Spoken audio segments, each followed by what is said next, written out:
A minute here.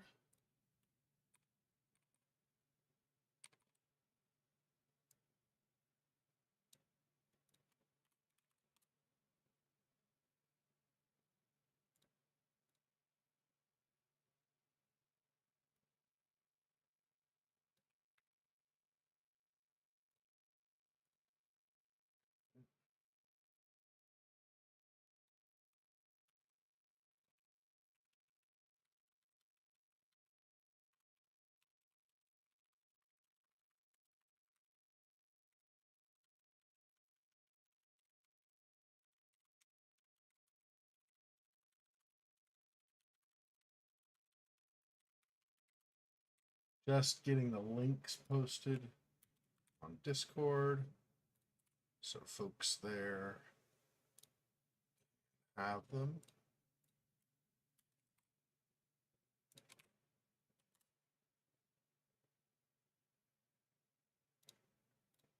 Okay.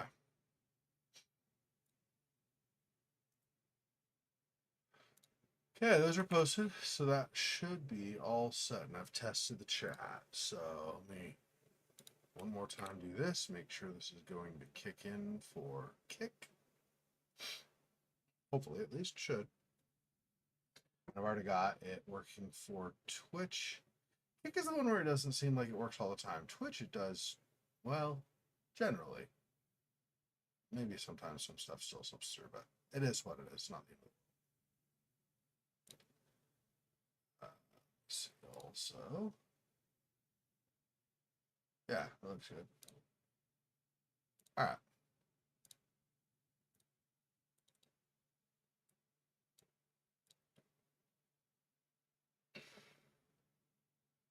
Just open up GOG here.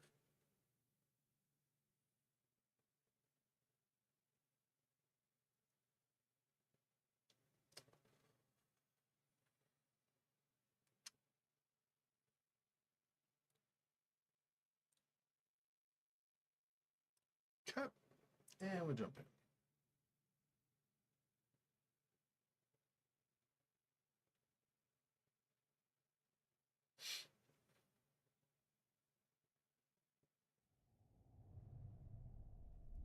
Okay, we are where? I'm trying to remember. We're in the on the third floor in the upper wing, right? We're past. Was this? Yeah, that's where Lenny was. That's right. Second.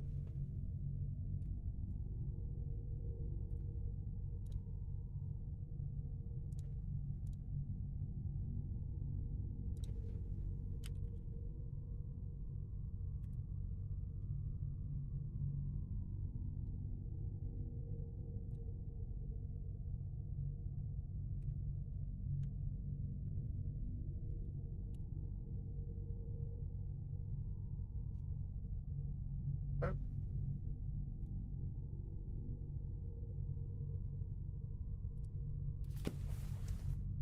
Yeah, so since that's where Lenny is, that's what I thought.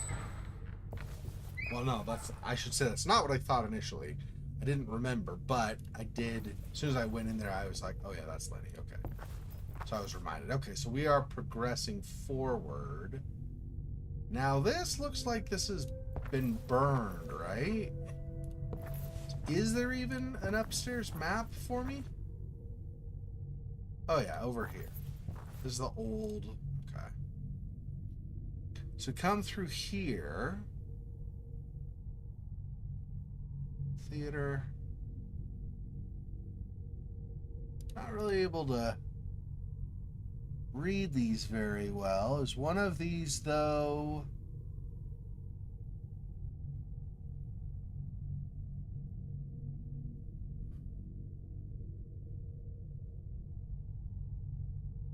Yeah, the greenhouse. Here we go. Here's the greenhouse. So we want to make our way over to the greenhouse for the final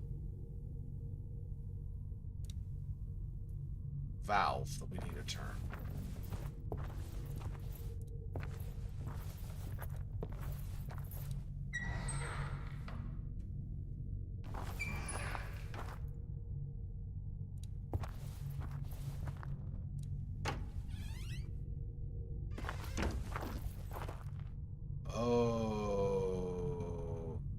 drawings of stuff people saw. This might give us an idea of what they saw down in the tunnels, maybe. Let's see.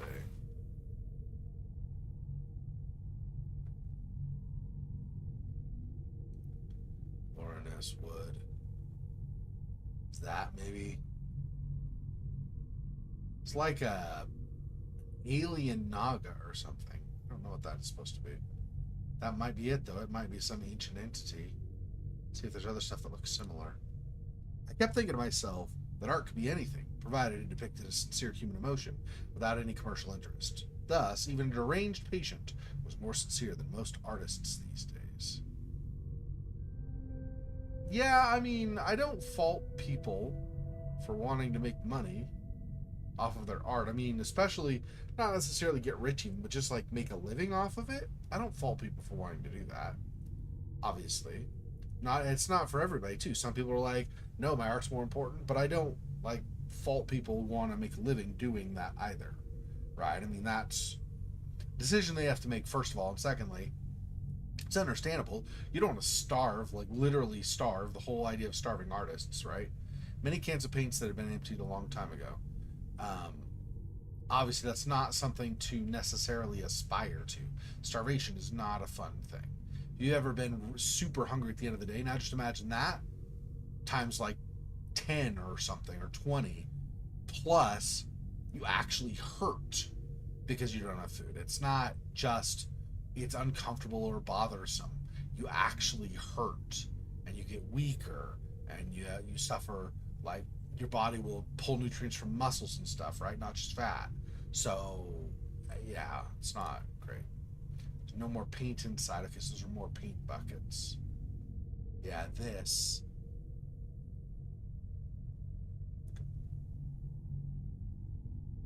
And maybe it's different for everybody, right? I can't tell if this is supposed to match this.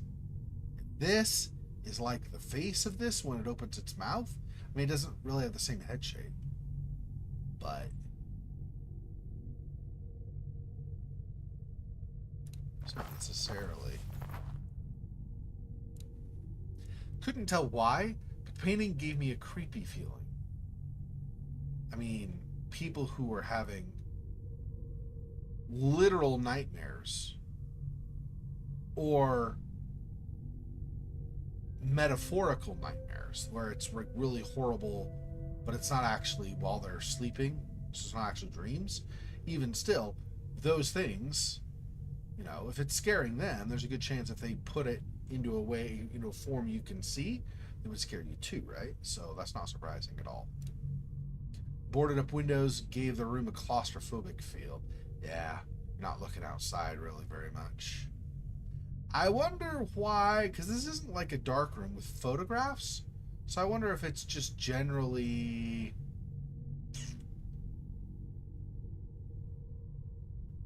I don't know what it would be for. It could be for the comfort of the patient, the patient supposedly, I guess. If any of them have a phobia of light or something, I don't know. Or if it just, because of the entity, maybe it affects them in such a way where they actually feel comfortable, more comfortable with darkness now. I don't know. It was anyone's guess why these windows have been boarded up in the first place. Yeah, I mean, we don't know, right? We don't have enough. Cannot make out what it was exactly. It's what it looks like, but yeah, who knows what the artist intended it to be. You could ask the artist if the artist were still around, of course, but I don't think the artist is. Joachim Renault did a painting of might be a psychiatrist. It looks more like a surgeon to me. I mean, surgical mask and stuff. Psychiatrists generally don't operate. Not that they can't, I suppose. Plus, if they had staff on site to handle an operation if needed, I guess. But this might be Hawthorne, was that his name? That was doing all the creepy experiments in conjunction with Hanwell. So this could be him. I don't know. Interesting. Okay, then this. It was a weird creation from the mind of a mentally ill patient. I mean, yeah. all of these are from the minds of people who are struggling, right? In the Institute. One would hope would have a better day, better future, but whose minds are plagued with whatever it might be exactly. Whether it's actually something that's a threat, or if it's just stuff that they felt. And so, see, the thing is that Hawthorne and Hanwell both talked about, like, the entity, the creature, or whatever, the being that was in the room where they would send patients. So I don't think this. I mean, in Scratches, it was a little bit different, right? Because Robin, all we knew was that you heard noises and stuff. We didn't really have any evidence that there was somebody who was there, but we also didn't have evidence that it was a ghost or mythological spirit or like mythological creature or something, right? All we knew was we heard the noises. And we come to find out it's actually Robin has been there down there the whole time. In this case, we have the psychiatrists saying that there's a room where there's something, some entity in there. And rather than risk themselves, they risk the patients, who then got tumors as a consequence. So I don't know what to make of that. I feels like this is supposed to be actually a horror and not just something that could be explained away or whatever. Emptied easels, the sincere creations of patients thrown all around the floor. Lost dreams and hopes. Okay, so this is not a happy place. Even if you say they used it to show their ideas and stuff, this is not a happy place, clearly. Piece of cloth stained with black paint, probably used by patients to clean their dirty hands. There were many cans under the table, likely filled with dried up paint. Oh yeah, I didn't look behind me when I was over on this side. Let's see, if I go this way one, so I'm here. If I look behind, nah, it doesn't look like there's really anything on that side of the table. Okay, so this is the art room. A lot of nightmare feelings and things expressed. Workshop was a calm place driven by the queer creativity of patients. Hanwell Institute was well equipped to address all the needs of the mind. Queer meaning the old sense of the word queer, meaning strange or odd, not the, what's the 1970s or whatever version that meant homosexual person. So, just to clarify, in case anybody in modern times isn't as familiar with that usage of the word, that was its original use, was strange or odd, which of course makes the application toward homosexual people that much more negative when it was used way back then. And then nowadays, of course, queer is part of the, you know, the LGBTQAI plus community, right? It's the Q. Well, queer or questioning, right? So anyway, I'm not part of that community, so I don't know, but I think that's it. Anyway, didn't mean to sidetrack really. Anyway, just letting you know that's the original term of the word, use of the term, just in case, or the word, just in case you weren't sure. Ava Forsum. I don't think we know an Ava, do we? I don't remember an Ava from patient records. I'm not saying she's not here. I don't remember her being mentioned before. I wonder if that's significant at all.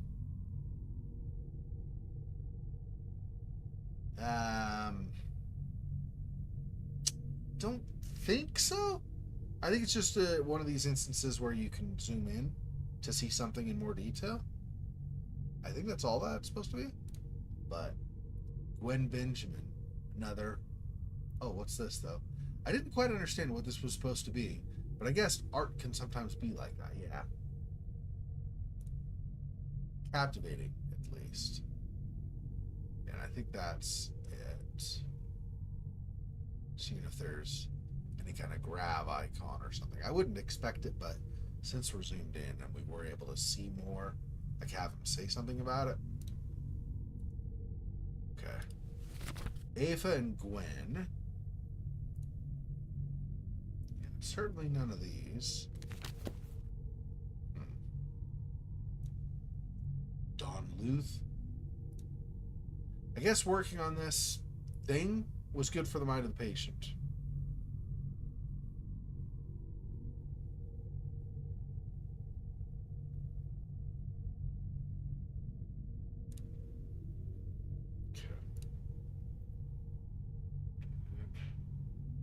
So this didn't have anything to zoom in on? No, it doesn't look like it. Nothing higher up, it's just there. Okay. This? Damp stains on this wall vaguely looked like the shape of a human. Yeah. I don't know if that's significant or not. We're being exposed to a lot of different things that have gone on here. So it's hard to tell what is supposed to be legitimate and what is just something that maybe we're seeing something or we're imagining, right?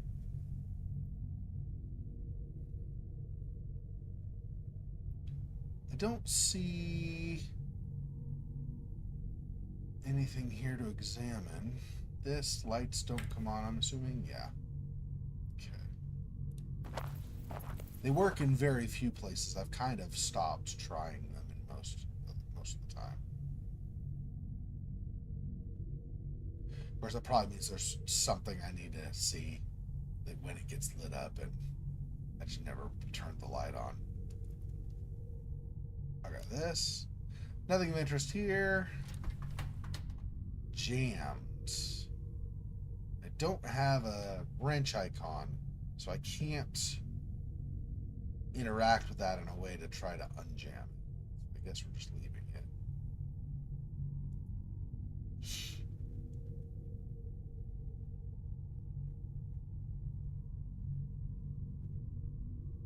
Okay, forward, I guess. Nothing there. It's just like old. Is that paper? It looks kind of like paper pattern-wise, but its thickness makes me think it's cloth or something, but I guess it doesn't matter. We're not interacting with it at all.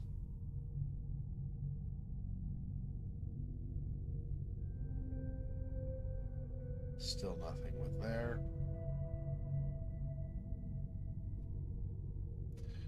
Okay. Let's... This. You can see the movement of bugs crawling inside the furniture. Ew. Okay. Matthew Kubilius. I wonder if these are nods to developers, or members of the development team, or maybe backers on Kickstarter or something. That might be what some of this is. Okay. Also boarded up windows for whatever exact reason. It's also jammed, apparently. There's nothing useful inside. Old clay bowl.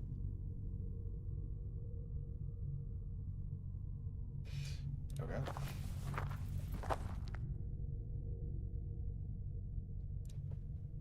Big D, yeah. Big D sounds more like an online name. Not necessarily, though, but...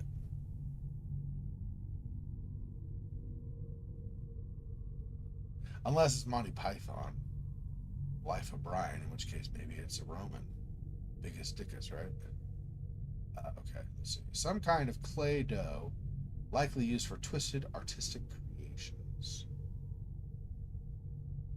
This also stuck.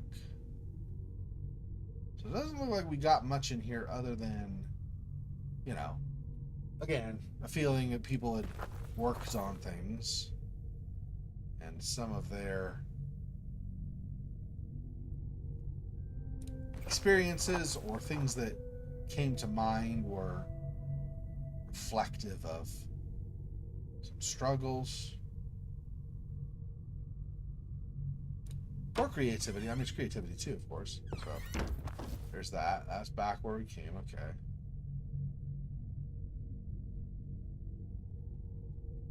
Let's see. Attention, Julia and all personnel. The high-risk patient has escaped again. He is very violent, more than usual. I believe he's rushing toward the 3rd floor. Proceed with extreme caution. Ah? Well, crap. Colorful window of a quaint chapel.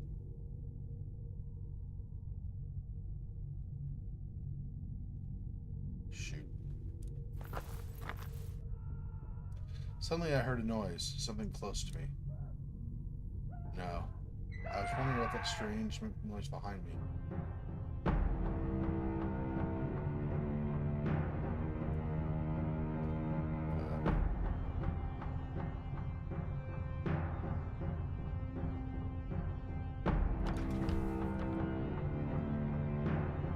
Door wouldn't open, so I had to try something else and fast. No luck. This door seemed to be stuck.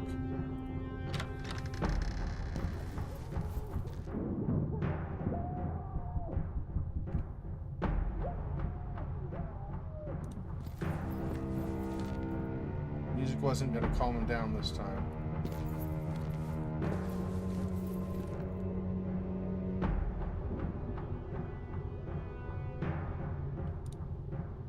Rash thought I imagined myself hurling a hefty statue toward the raving madman. Alas, there was no statue in the pedestal. No, hiding here was useless. I guess we're going this way.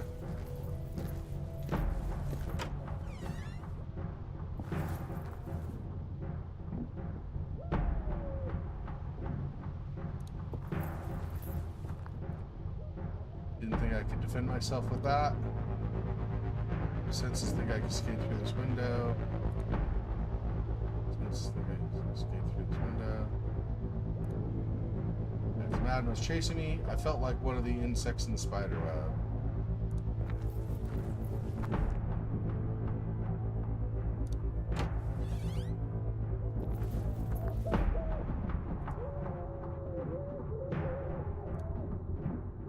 Music could be useful. It wasn't such a good defense weapon against the madman.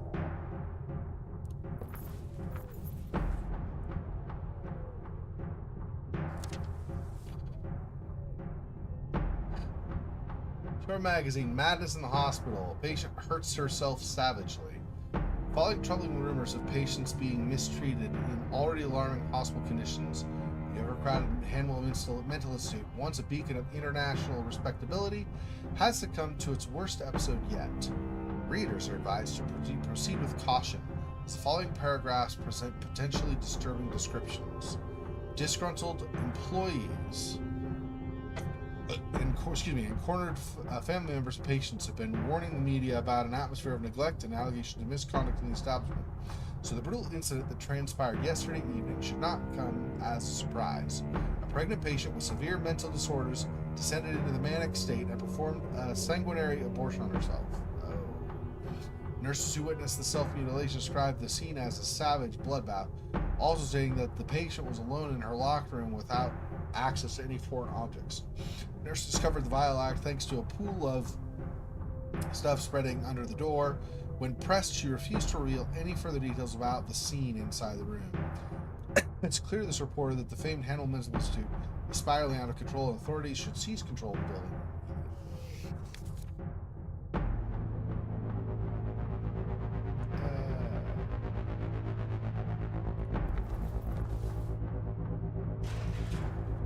No, soon to be a dead end. Yeah.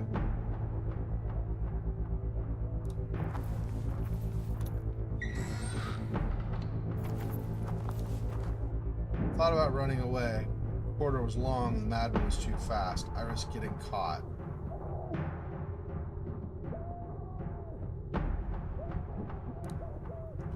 The door was open, but it seemed like a dangerous dead end inside. So we're just gonna keep going, huh? Okay, so I have to find something to defend myself, I guess. What is this? Can I use this? Looking at this torn apart benches, I realized that could have been me.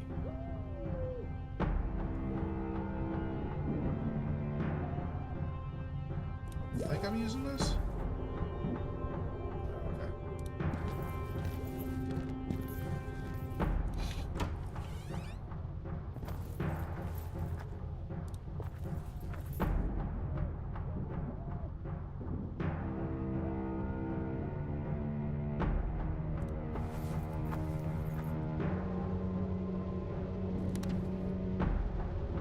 10. The fall of Hanwell Mental Institute. As if signaled by heightening tensions, an unprecedented incident catapulted Hanwell Mental Institute into chaos and confusion.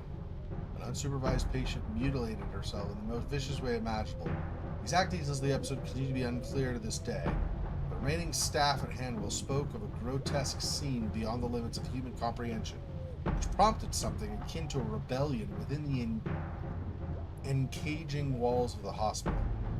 Word spread fast, and the authorities, who had already set their sights on the establishment, were quick to act. Had it been an isolated affair, the conclusion of this chronicle might have been different.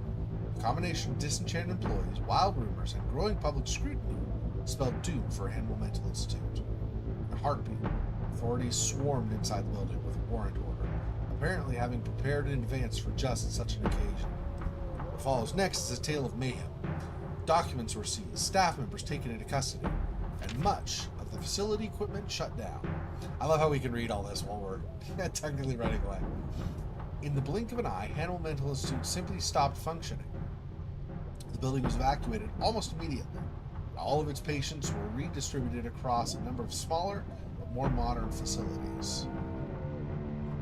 On the executive staff, Dr. Ann Ebersbacher turned out to be the most cooperative, speaking during interviews about the oppressive nature of her working environment.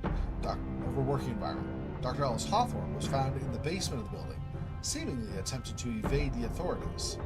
This fact deeply damaged his legal case, as it followed grave accusations against him from the staff that were further support in the statements made by Dr. Ebersbacher. Dr. Hawthorne sought refuge behind a team of lawyers and continues to be embroiled in trials to this day. Dr. Walter Hanwell could not be found inside the building at the time of the raid. However, he willingly presented himself for questioning at a local police station some days after the grim streak of events. It transpired that Dr. Hanwell corroborated all of Dr. Ebersbacher's claims, thus sealing the fate of his loyal right-hand man and apparent friend, Dr. Hawthorne. Those who interacted with the once world-famous surgeon during these climactic moments were perplexed by his neglected appearance, so unlike that of the figure who once commanded so much authority and respect. No case can be built against Dr. Hanwell himself, who disappeared from public life shortly afterward, never again working in the field of medicine.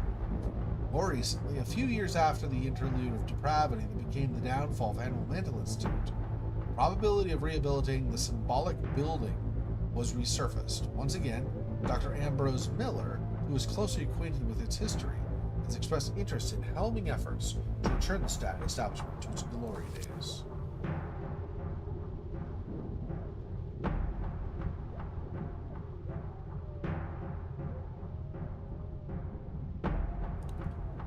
The answer to my current predicament was not in these books yet.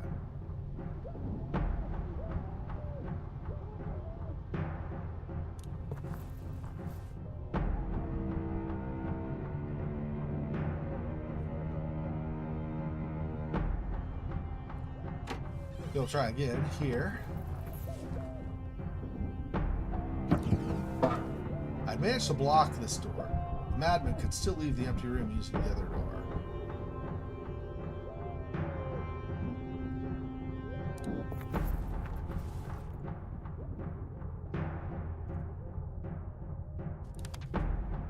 Okay, that we already read.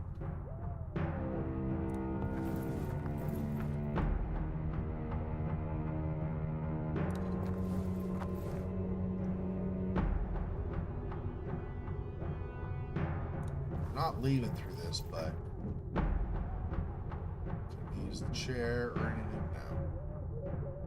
The answer is no.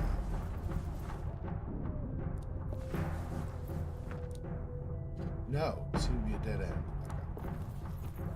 Okay. I was Wasn't sure what's behind the passage. Could have been a dead end.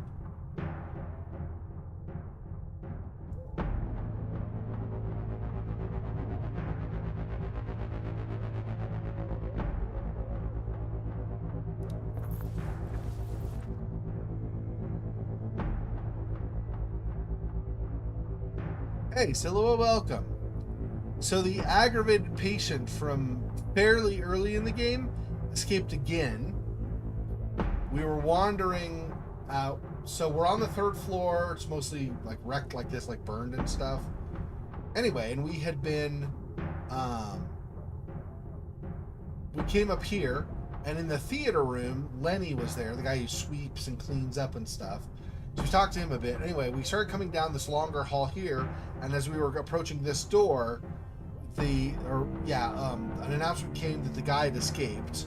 And then right as we reached this door, we heard something behind us. We turned around, and he was there like... So we had to run into a side room, basically like a little chapel, like a little mini church building over here or whatever for religious people, I guess. Anyway, and so we ran in there. The door is like this, like where he's kind of banging against the door. Anyway, so we went in there, and he started banging against the door outside. Went and looked around a little bit, and then went through a door here. He started banging at that door. We came here, started banging at that door. So he basically just chasing us room to room in a circle. I've tried these other rooms. This one he said, no, it could be a dead end. And this one says, no, that's going to be a dead end. So I don't know how we're hoping to escape. We blocked that, but if we go through here, he could just run and then run again, right? So are we... But maybe that's it. I don't know. Maybe we're trying to just run away this way. Just in case I die. Let me save it. I don't know if you can die in this, but just in case. This is where we had loaded, yeah. So. Okay. So if I go out here...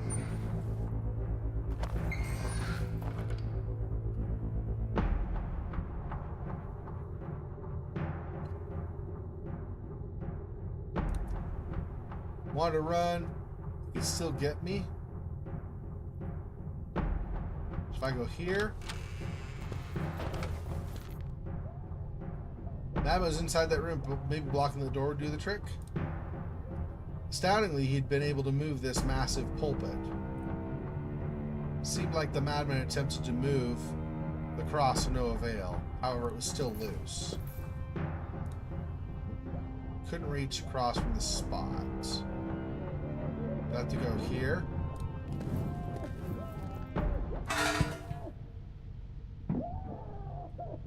There we go. Cross was now blocking the way to the other room. Okay, I don't think I looked in this room enough before. So, assuming, if I can, I don't know I can. If I can assume I have either I'm free now of running from him. Looking at this torn apart bench, I realize what? Oh, that could have been me. Yeah, so either I have total freedom of movement now, or I have a limited number of moves before he gets out. I don't know if which of those is true. I'm guessing total freedom of movement now, but we'll see. Because when he was in the cafeteria before, the Bruno guy had just locked the doors. That was enough to keep him in there, so. Certainly not time for sitting down to relax. Yeah, it might be that the next step is to go down the hall, and then Bruno or somebody will come, I guess.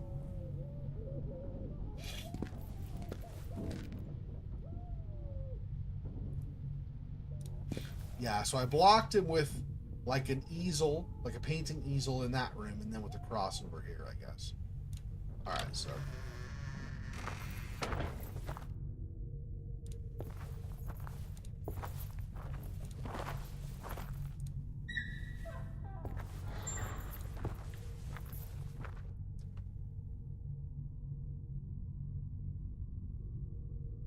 Maybe Maybe I'm not trying to leave? I expected somebody to be up here. Maybe not, though.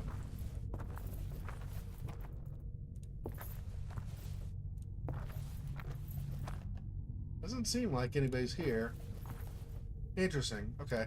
Is Lenny still in the theater? He is not. He left. Probably because of the announcement. Well. If I have a limited number of movements, and so going back gets me killed, I do have that save. So.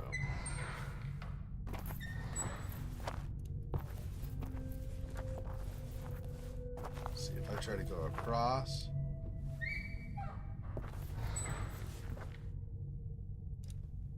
What kind of lesson did they offer in here? Lottie, class of 73. Okay.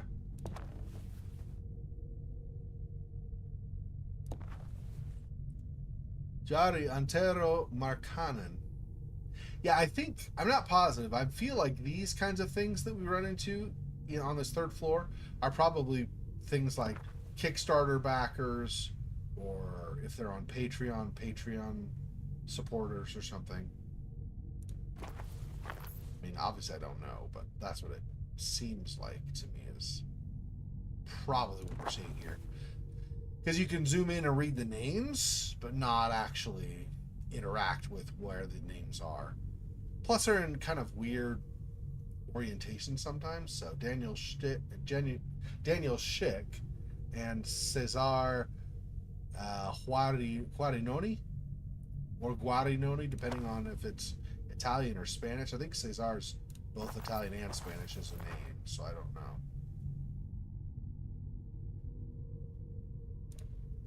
For some reason, many of the windows on the topmost floor were boarded up. Probably lack of glass, or maybe somebody didn't want to be seen. Yeah, kind of hard to tell.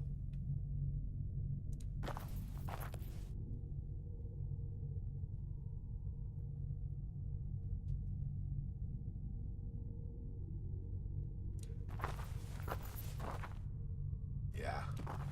More names. Rigo, Matthew, Lee, Venner, Cynthia, Gary. Jari Markkanen sounds Finnish name. Makes sense to see one in Asylum. Are you saying Finnish people are all belong in an asylum? Just kidding. I know what you're saying.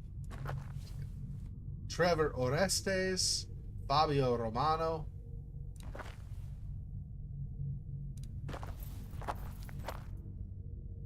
Yeah, I think that's it. I think this is just a room with desks, of course. Like, there are a lot of rooms in this asylum where there's really not much of anything in them. And so I think they just used that. We're already doing that with a lot of rooms where there's no real benefit. So we'll just put supporters' names there or whatever. 4 a.m. So we went from 3 to 4 a.m. with that whole getting to the third floor and having him get upset and stuff. Without the madman chasing me, I readied myself to explore the rest of the topmost floor.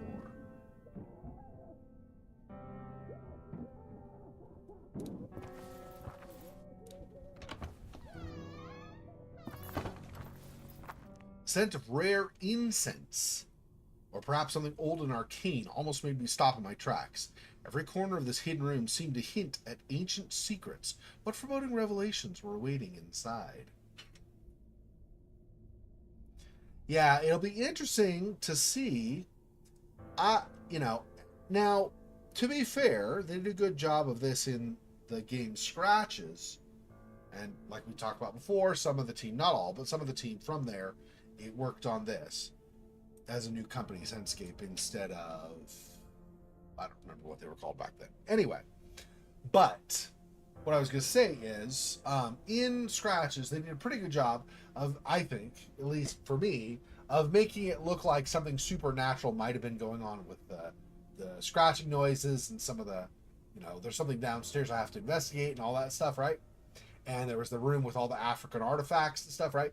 So that stuff kind of was a good way to set up the idea of potentially supernatural, and then it turns out it was not supernatural after all. However,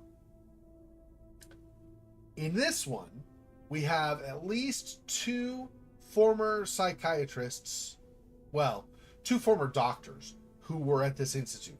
Hanwell himself, who was like a surgeon who helped, basically got funding for this place to be built in the first place. And Dr. Hawthorne, who was a psychiatrist and was a little too eager to kind of test stuff out on patients. Anyway, so both of those two doctors, in their personal writings, specifically talked about there was an entity in some chamber down in the tunnels. So the patients have been digging tunnels, including us, when we were here before, had been digging tunnels underneath. Part of that whole redesign of the Institute, digging tunnels from one thing to another. In the process of digging one of those tunnels, apparently a chamber was found that was underneath the Institute. Because keep in mind, the setting of this is the Institute is up on a big hill that ends in a cliff overlooking the ocean. So there's this giant, basically, mountain underneath the Institute where tunnels could be dug. But it's isolated, so there's basically outside, there's cliffside, or there's the forest and the road going down the steep incline all the way back to wherever. So they have plenty of room to have tunnels under here. And an isolated place like this, like the cliff meaning, it would not be all that surprising as a way to kind of keep away from prying eyes, as it were, right? Keep away from people who might see stuff that you don't want them to see. Having something like an arcane or supernatural or something chamber underneath the cliff, like dug in tunnels under the cliff or something. So I'm feeling like this could actually be arcane in this case. Whereas we were made to have to make assumptions on in the last game, this one feels more like it's actually arcane because we have supposedly journals of characters who were here before, specifically saying there is like an entity, there's an empty room, but anytime a patient goes in that room, they see or hear things, and they basically get eventually, I don't know if it's only after one time or after it's like several times maybe in a row, but they eventually get tumors growing in their brain. So that doesn't sound to me like it's not going to be supernatural, but given what they did with Scratches, there might be a rational explanation for this stuff.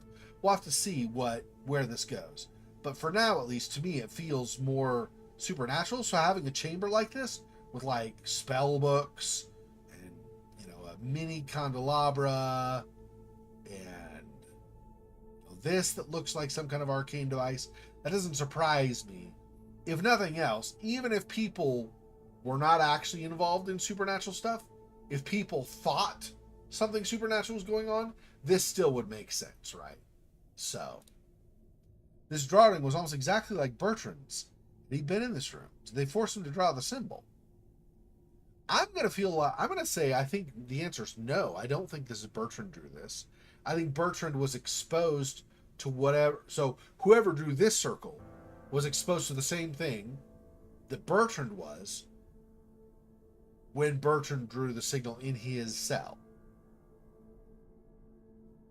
That's my initial thought. We'll find out.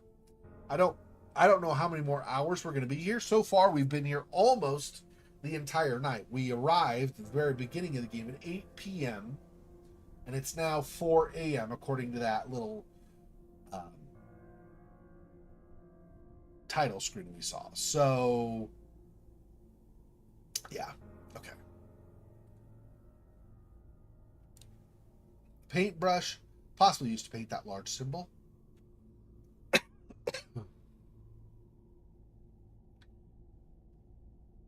I do not think these are bones. They kind of, like the end of this kind of looks like one, but I don't think those are, but they might be.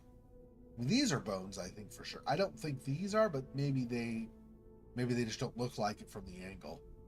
Let's see this first.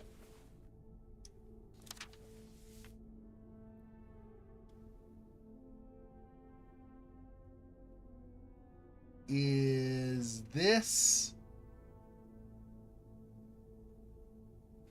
I was going to say, is this some kind of map of the tunnels? But I don't think so. It looks more like a drawing for like a ritual or something, or a symbol that somebody saw on a wall, maybe? I don't know what this is supposed to be. Interesting. Okay, that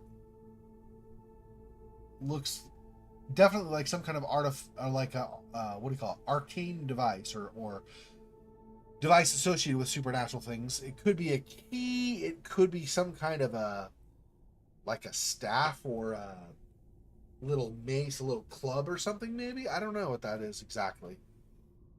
It might be neither of those. Maybe in that bottom that kind of has like looks like the fingers. Maybe if you turn it upside down, maybe a gem goes in there and it does something. I don't know exactly how it's supposed to work, but that's definitely not normal.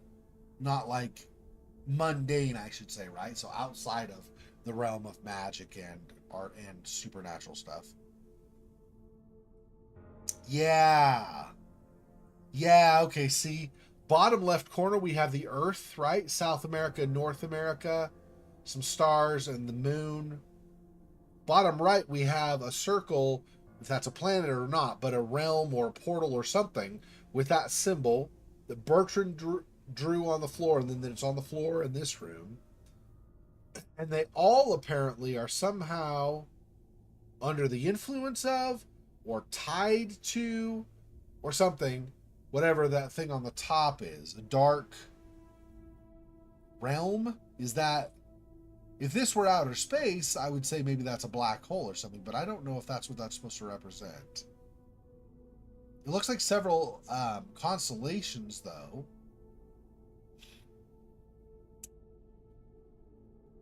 And or other solar systems. Like other star systems where there's stars with some planets. Interesting. Okay. Not sure what that is. Record book updated. This is not the record book. What is? Is it here? Oh, I guess I can't do it from here. Anyway, I can't right click to look at my notes from this screen. I have to back out to do it. Let's look at this first. I feel nearly drunk on the prospect of harnessing all that power. We cannot stop until his mysteries, whoever his is, have been fully unraveled. I'm ready to exhaust all my resources, sacrifice anything, anyone, until our goals are met. This is greater than mankind itself, even greater than me.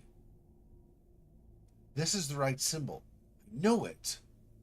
The next step is to translate the logograms, which won't be an easy task, considering the poor state of the stone slabs. So many millennia? Epochs of abandonment. But how? This finding predates any recorded history of scientific research. There's no written account of the servants anywhere else. I'm not even sure that's the proper translation. We're completely on our own. It's imperative that we focus on the task at hand and make no compromises if we're to succeed.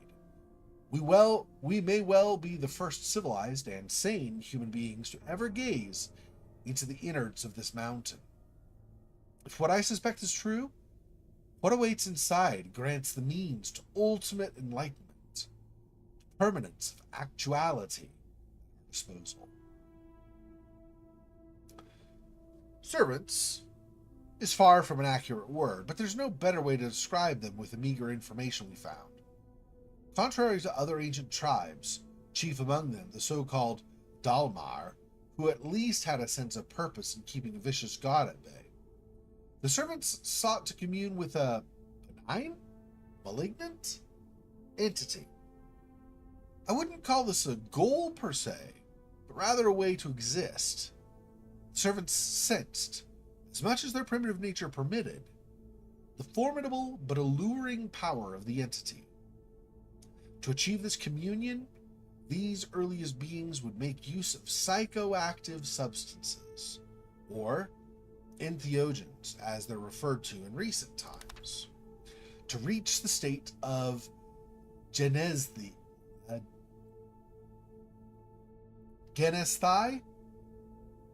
guess.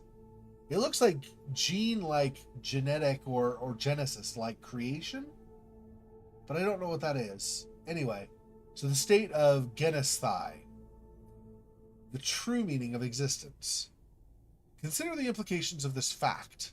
Sentient beings that existed long before any hint of our recorded history, or even any form of religion, already embarked on the greatest quest of all, entheos, the divine within. And it could be right here beneath us. Examples of entheogens include ayahuasca, peyote, and psilocybin. It seems, as far as I can surmise, that the servants required some sort of mind shield to face the abstruse presence of the entity. This corroborates my other findings, yet I can't synthesize the prehistoric entheogens exploited by the servants. We lack that information. However, if shielding your mind is the key, perhaps... The best word I've found to describe the entity is phalote, or phalote. Granted, there's likely a better term for it, but I'm unable to make sense out of every glyph. The servants thought so little of themselves in close presence of phalote that they failed to name their race in any way. It's the supreme surrender of will, the epitome of self-hatred and shameful submission under the influence of a foreign power. Imagine for a moment the fate reserved for a culture of people that would surrender themselves to the behest of a preternatural being whose concerns were far detached from their own. But luckily, nothing of the sort ever happened. Whatever substances the primitive servants used, they didn't succeed in merging with this otherworldly visitor. The entire course of our history could have been so different had an inferior mind communed. So Phalote still waits, forbearing as ever. Yeah, so the people, the tribes, or whatever it was from before are inferior, apparently, according to... I'm assuming this is Hanwell. I think this is Dr. Hanwell's stuff, but I'm not totally positive, of course. Phalote is wise, an entity enlightened far beyond our human condition, and also infinitely patient. He remains rooted within the bowels of our earth until the right vessel comes, and he is willing to wait another insurmountable passage of time until that happens, and he finally breaks free to traverse the geometry of our world. Time has no meaning to him. Okay, I'm calling it right now. I'm guessing our character becomes that vessel for Phalote, and there's like some cutscene at the end where, oh no, the world's in danger, and that's pretty much where things end, is my guess. Of course, a lower prehistoric species couldn't have tamed this illimitable power, but I have other means. Who is in control? That's the key. We natively think that we are in command of our lives, but the fabric of modern society shapes our fate by means of overwhelming information. Our minds begin to malfunction, and thus we surrender to the unbearable noise sucking away our vitality, a dissonance perceived even on the mere page of a newspaper. Phalote also makes use of noise. but it's a different kind of disturbance. He delves deep into your mind. Something, an interference, perhaps even physical change, manifests when you face the horror. And yet, there's a distinct possibility that we can tame this power. A nascent theory provides hope. The configuration of our brains is still crude. Much as I'd like to believe my genes are more sophisticated than the boorish servants, not enough time has transpired to provide our brain cells the ability to grasp the essence of reality. We're still only able to process 3 dimensions. However, Fallout operates in another geometry of existence. Its visual information is too much for our minds to absorb. Yet the only way to commune with this entity is to endure his presence. Okay, since those 2 words are capitalized, I'm assuming time and information are important as part of a puzzle, or possibly just as part of making sense of some later notes. So time and information, I think those are important. Let me just make a note of those really briefly here.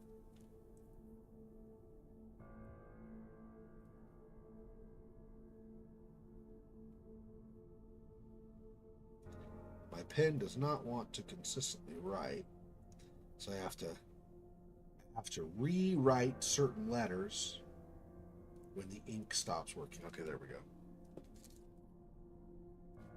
Okay, so we got time and information. Okay. It must be so old, impossible to comprehend with our earthly conception of life. Fallout must have originated from the time in which the very first stars formed. Perhaps he already existed before it all began. Ambrose was right. Oh, Ambrose is Dr. Miller. We met and talked with him in the lab 1 floor below us. So if he was tied to this, the fact that we're up here might play into his hands. He might do something to us because he knows we're here and he knows we're investigating things. Interesting. This could be a problem for our character. Okay. Ambrose was right. The way to success resides in the primordial arrangements. In fact, the distant influence of celestial bodies may have an astounding implication during the encounter. This is too much to grasp, even for a learned man like me. There's a favorable configuration and greater chance to prevail if the communal... Sorry, let me try that again. This is too much to grasp, even for a learned man like me. There's a favorable configuration, greater chance to prevail if the communion takes place at a specific hour, as we perceive time, in our polyhedric coordinates. So specific time might be an hour coming up. If what I said is true, we end up becoming the vessel for this entity, for Fallout or whatever, some future hour for our character might end badly for us. Okay, anyway. The first patterns were deemed too ineffable for the limited sensibilities of monotheistic religions.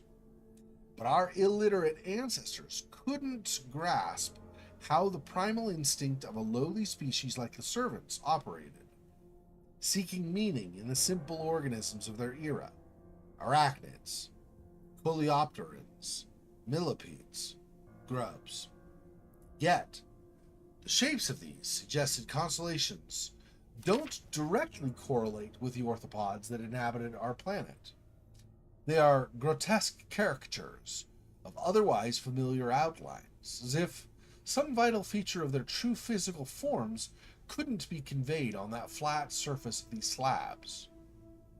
Regrettably, we don't have enough time to construct an astrolab, and so we'll have to operate with the spare details we have available. Just as a reminder, astrolab was that device that sailors would use to it would bring light in, and I think, let's see, would it bring, I'm trying to remember how it would work exactly, but basically it was like nautical or seafaring version of a compass, kind of. It was used for guiding ships. Anyway, I'm in shock. The symbol itself acts like a piece of the chart. When the position is correct, it provides the zenith of the equation. It's inconceivable that the servants themselves figured this out. So the symbol must be the vestige of some elemental language, designed with a baffling purpose that our spatially impaired capabilities cannot hope to decipher.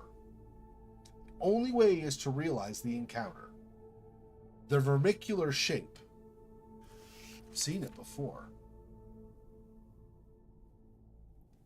So we read this, the symbol itself.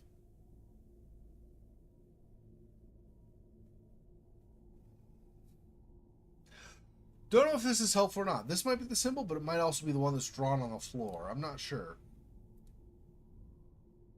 And here's what he's talking about as far as being the symbol referring to something higher than just being the symbol. Okay.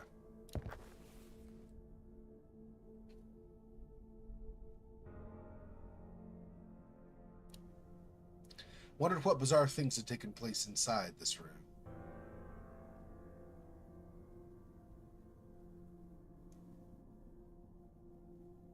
Okay, so there's a book that way, and there's this. I don't know what this is. I still don't know what this is.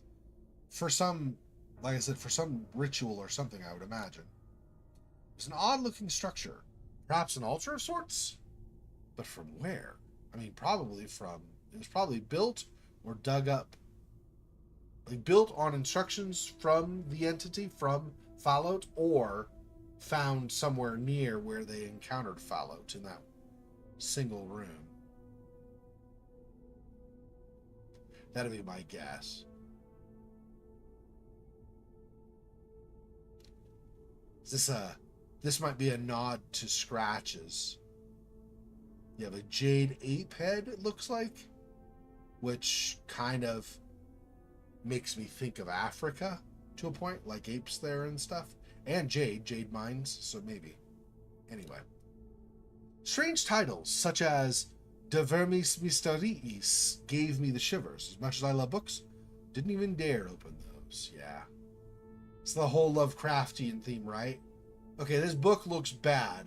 Maybe we don't read from the creepy book that might cast a spell or something.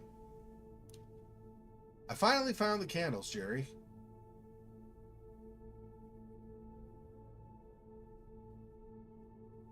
What is that reference from?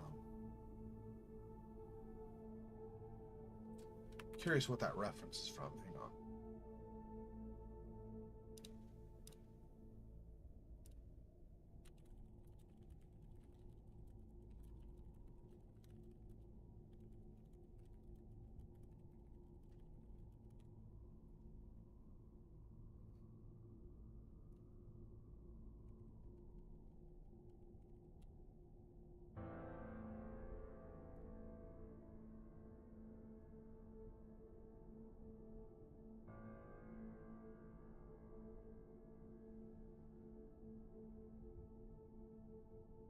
Oh, that's what it is. That's another nod to Scratches. Jerry, I couldn't remember his name, is why. Jerry is the realtor friend that got the protagonist in Scratches the time to try to write at that mansion in the first place. That's cool. I didn't remember that his name was Jerry. That's why I missed that. Okay, I got it. I was going to say, that's got to be a reference. Occult arts, this seemed to be an obsession. Yeah. Yeah, this is... Boy. This is all kinds of bad. I don't feel... If this were real, not just a game, I would so be not feeling okay with being here. Small statue shaped like a head. Seemed like a ritualistic thing.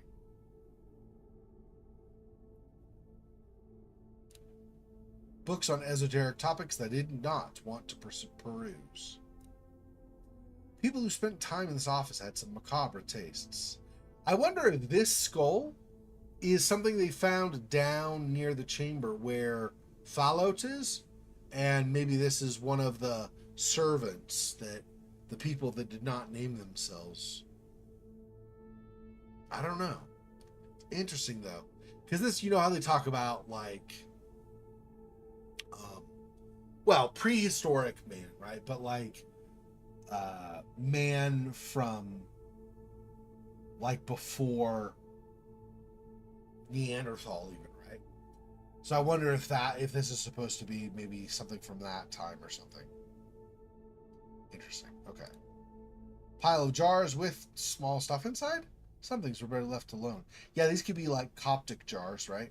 Like in Egypt, they would store organs and things of the pharaohs in jars because the pharaohs believed that they would return, they'd be alive again. They would need, so after they were buried, they believed at some point in the future that they would be alive again, and so they would need all their organs.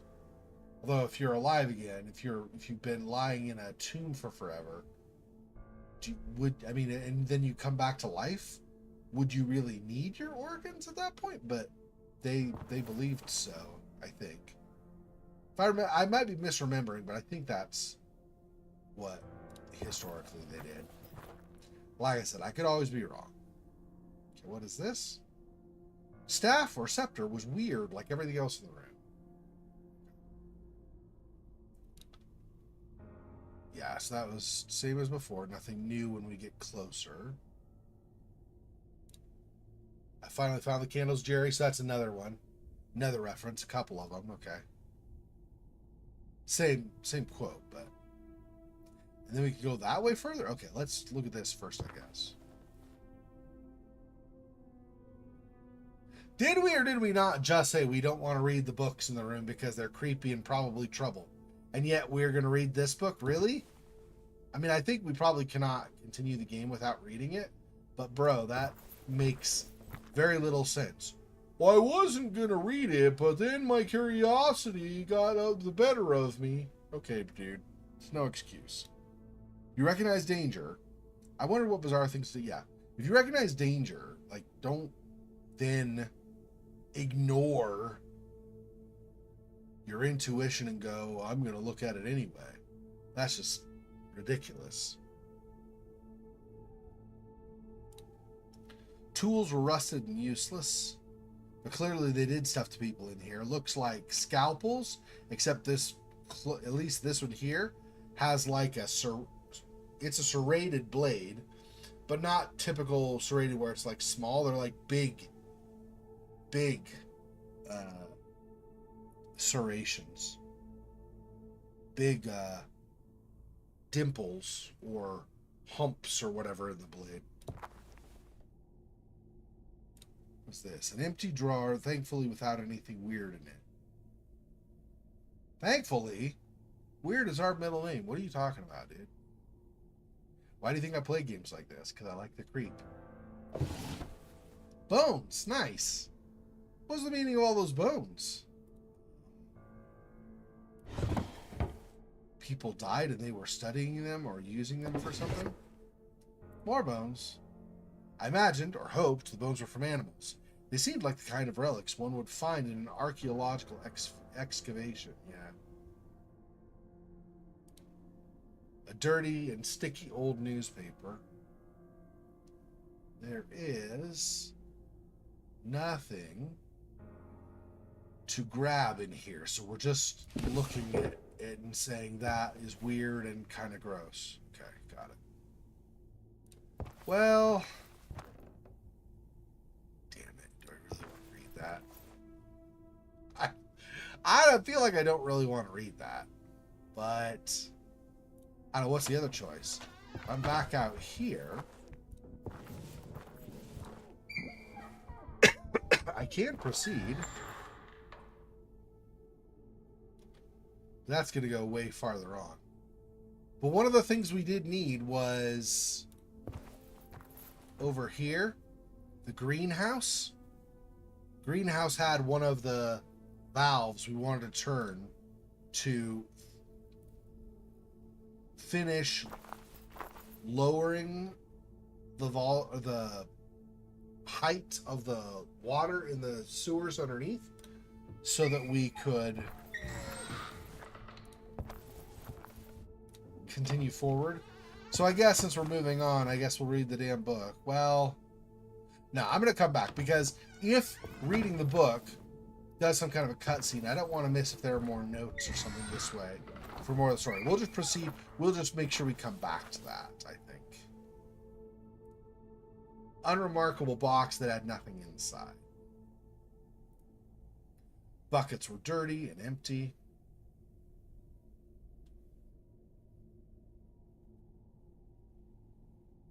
Yeah, I put one of these up against that other door. So one of them has a cross, and the other one has that one of those. Uninteresting shelves. Seeing this section had once been used as a sort of storage area.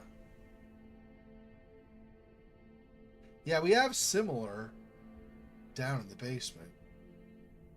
Similar kind of shelving.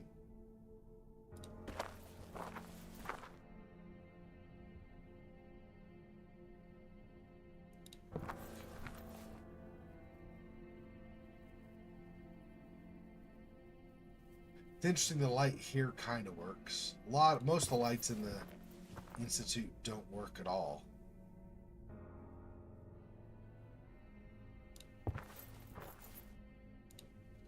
I was able to see the whole length of the once beautiful yard from this window. The yard looked much smaller than it really was from this height. I love how some of these observations for descriptions are just kind of... I mean, I get it, you're just filling space, but some of the observations that some characters make in games like these are pretty useless and ridiculous. It looks a lot smaller down there from here. Yeah, no duh. That's kind of called physics and perception. An old stove that didn't seem to work.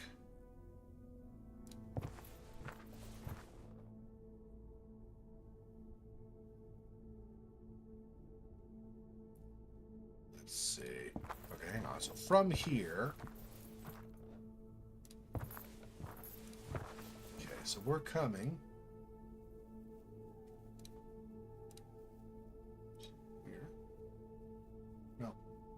Not there. Okay,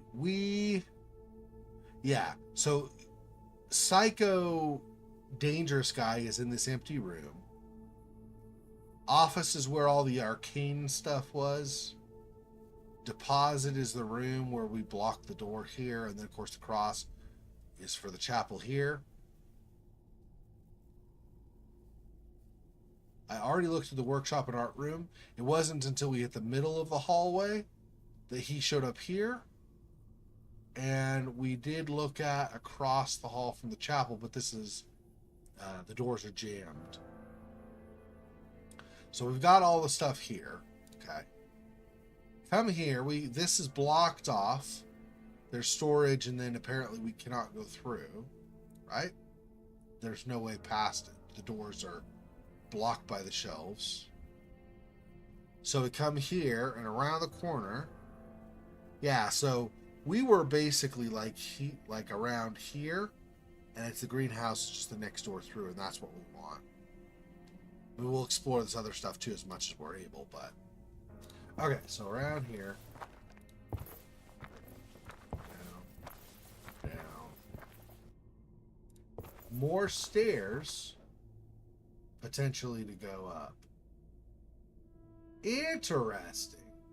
Okay, let's finish exploring this floor first. But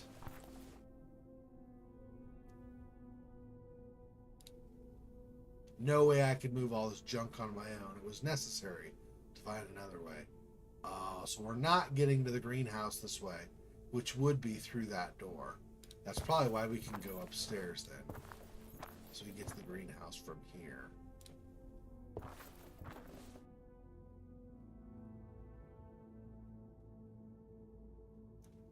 Nothing to see here.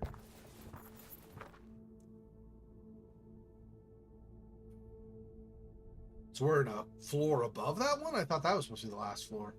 Interesting, okay. Let's go this way. Actually.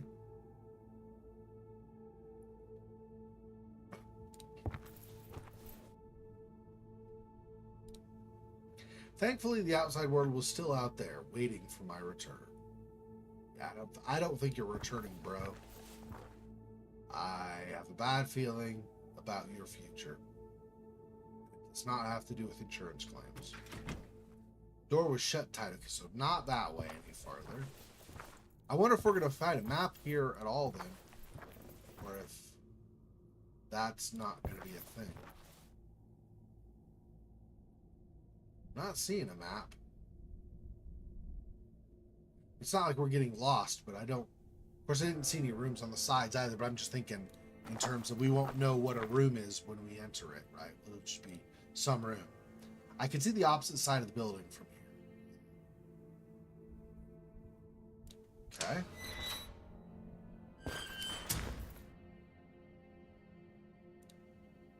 Or no traces of plants, just dried mud. Yeah, this is the greenhouse. But a floor up from where I thought we would be. No amount of water could save these plants.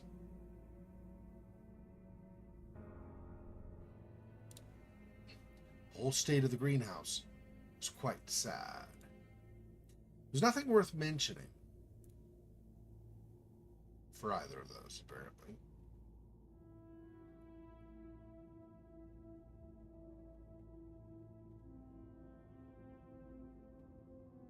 Okay.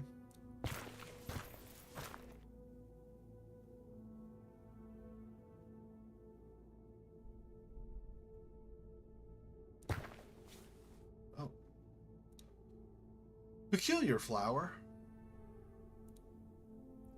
For a fleeting moment, I remembered seeing a flower like this in another greenhouse. In Scratches? The greenhouse outside from the mansion? Yeah. They keep doing nods to Scratches, which is awesome, of course. Okay.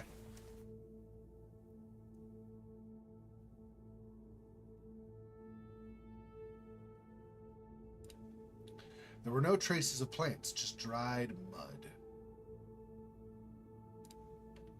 I wondered about the fates of the birds which lived in here. Hopefully, they had flown away. Yeah, one could hope. Wouldn't hold my breath, though. They don't care about human life. I doubt they care about animal life either. It's not always true, but a lot of times somebody who is an abuser will work on pets before they work on people. And so their pets, like doing it to pets obviously is bad enough, and they should obviously be, punished for that. But starting on pets is a sign that they're probably going to start on people at some point. Someone here really liked birds. Not seeing anything up above to say the rafters or whatever you want to call those exactly. I was against having birds, or any pet for that matter, and trapped for one's pure pleasure. Whole state of the greenhouse was quite sad, yeah. Yes. No traces of plants, so a lot of these are just repeating. Well, and that goes outside as well? Well, hang on. Yeah, here's the valve we wanted to. Whole state of the greenhouse was quite sad. Door didn't even have a knob and seemed completely stuck. Okay, so I'm going to save it here because this also has a decent chance to make the game go forward another hour or something. Because this is the last valve we want to use to lower the water in the basement, in the tunnels. So I'm going to save here. If this forwards us, so we don't have an opportunity to read the book, then I'm going to reload and go back and read the book first. If instead this does not, then presumably that book we'll be able to read on the back, whether that moves us forward in time or not. Yeah, it's the last. There we go. And this. Valve wouldn't turn. Spigot seemed to be rusted in place. Oh. Do I have some kind of oil? I don't think so. Yeah, I just got the keys. Alright. Yeah, so we're going to need to find oil before we can move that. Interesting. I don't know where we're going to find the oil either. All these things we can examine. I mean, dried mud is not going to help us, of course. But all these things we can examine only are like descriptions. They don't actually let us interact. This opens. Interesting.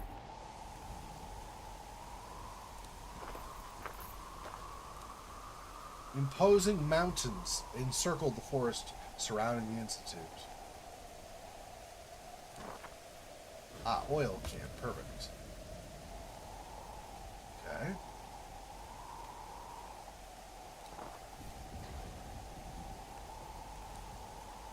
It had been long since anyone took care of these plants.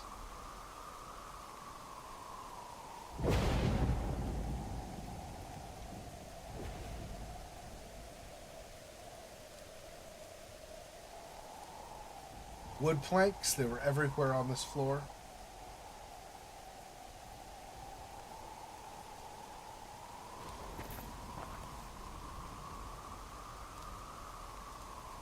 Oops.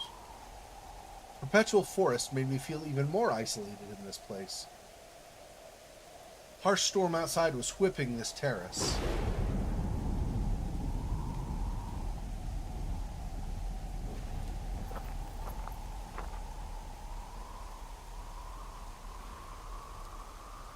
It had been a long... Okay, same as before for that. Soothing sound of the waves did little to calm my anxiety. Yeah, it's the ocean out there, like I had said before, where the cliff is overlooking an ocean. A long time since anyone took care of the plants. Yeah, that's the same as well. There's no oil left in this can. Oh, I see. Yeah. We already have the one oil can. So had we turned right instead of left, we would have had to go to the next side over to... Alright.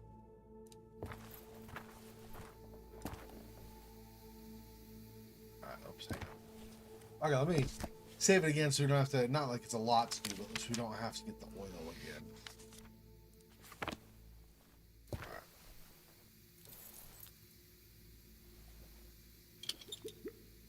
Hopefully this would do the trick. With the help of the oil, the valve turns smoothly. Oh, can I grab this again? Do we not need this for that final door? I guess maybe we don't need this for the final door. Yeah, it doesn't look like it. Okay. So I guess that's that.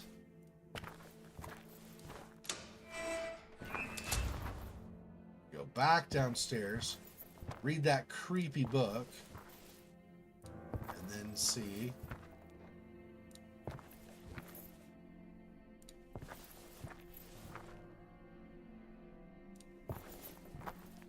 Whether the hour moves forward or we go downstairs and try to go through the sewers first.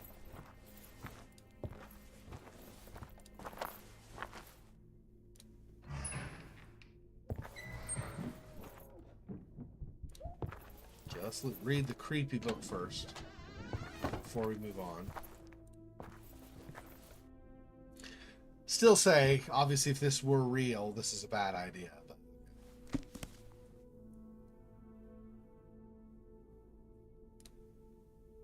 Mortuus Cavae. A hideous sense of portentous menace can be felt in the title of the book alone. No, I wasn't mentally prepared to delve into this sinister tone. Okay, so this is obviously not something we're actually going to read. We just noted it and said, this looks just like everything else in here. Super creepy. Let's not bother with this. So let's not read the creepy as hell tome. I am Zexer Weglin. I support this message.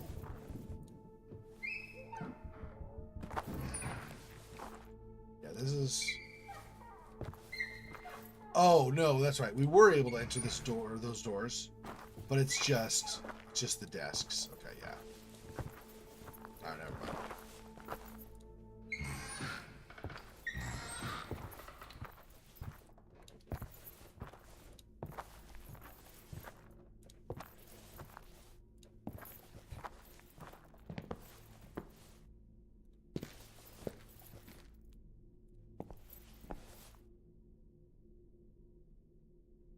Okay, on my journal, what do I have to do? What are my tasks?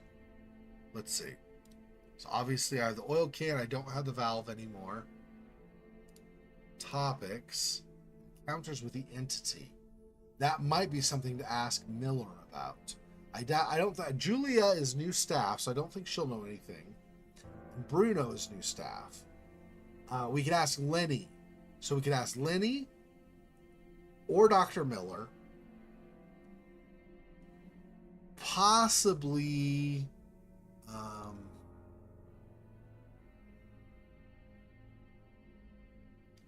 nope, he's not there. I don't remember his name now. Our friend that drew the symbol on the floor of his cell.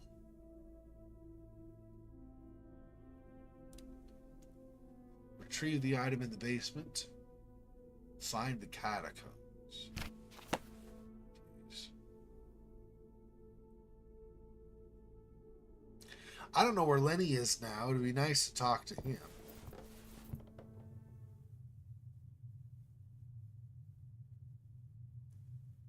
Unless he's in the janitor's closet at the end. He's not there. Doubt he's in here. I don't know why he would go in the morgue.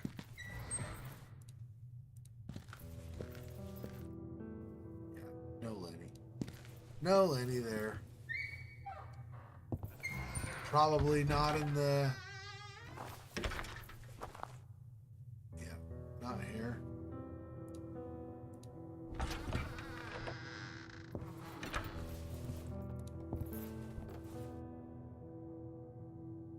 I mean, he could be literally anywhere, so I don't know how much wandering I really bother trying to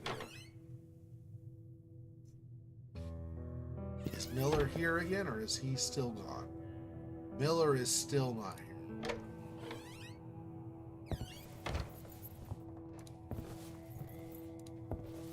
In fact, actually, given the warning that came over the PA saying that the dangerous patient was escaped, everybody might just be down on the first floor toward the front of the Institute for protection.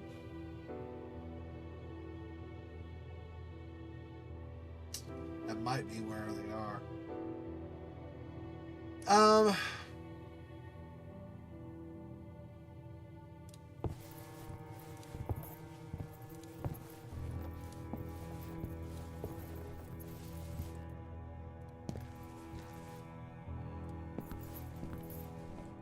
Here's the first floor.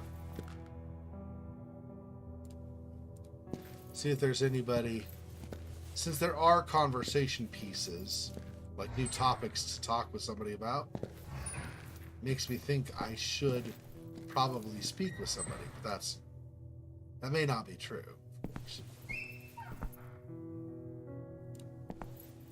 I'd like to avoid Bruno, because he'll want his keys back, and the keys have been very useful. Julia is not at the desk. I wonder where everybody went. I guess it doesn't matter, but...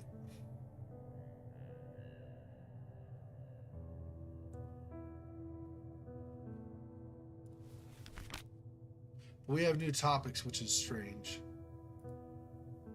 So the truth is becoming clear. Doctors conducted a series of secret experiments with patients for the purpose of communicating or communing with the primordial being that had settled inside the mountain for an impossible period of time.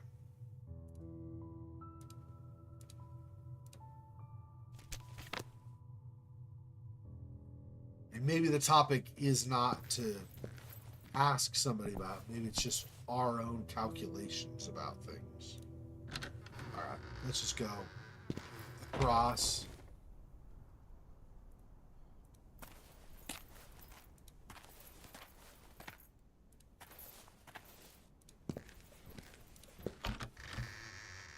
Through the laundry. Back to downstairs.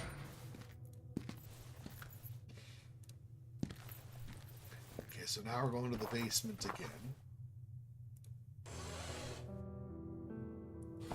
Hopefully the angry patient won't find us anywhere down here.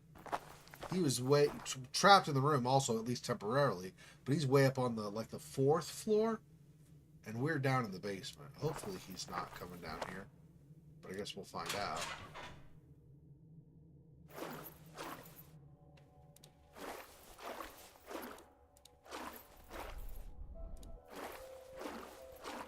Yeah.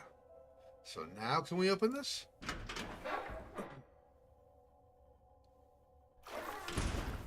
Oh, interesting. I got the impression, based on how the handle was, that it was actually like corroded and not good at all. Like it was all old and whatever. Wait, did we already go through? Oh yeah. This is just the other side of the door. And we find... What a horrible fate this poor man had suffered. We find somebody dead. This was in that arcane room in that one book drawing. As I grabbed the curious artifact, a sense of impending doom assaulted me. Yeah, this is not okay, bro. 5 a.m. Yeah. I don't think we're gonna go that much farther into the day. We're gonna probably die relatively soon. I don't know for sure though. I felt my nightmare's journey was nearing its conclusion. This weird key was bound to unlock the final answer. Yeah, I feel like we don't have much of this left.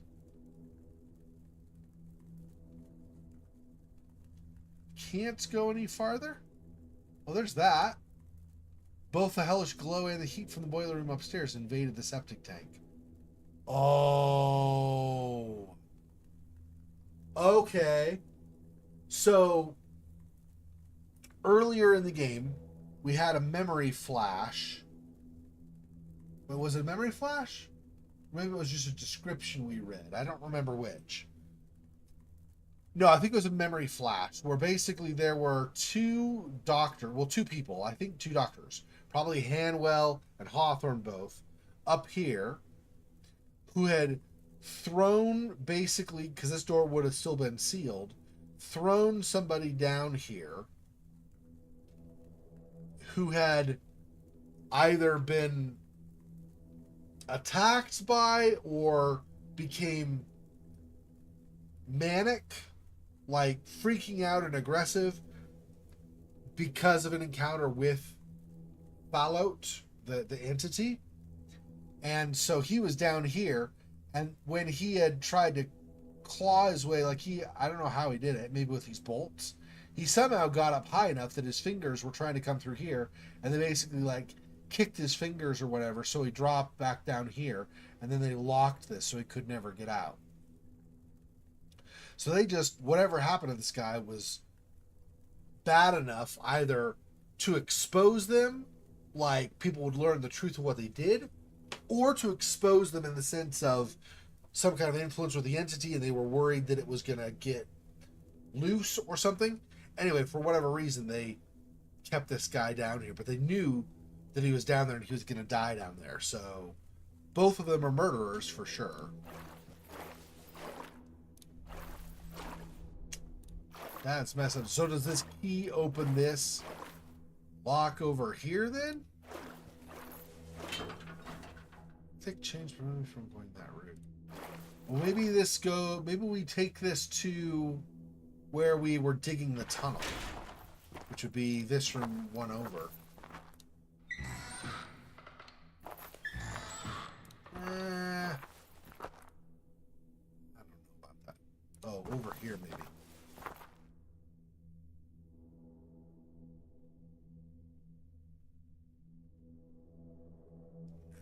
No.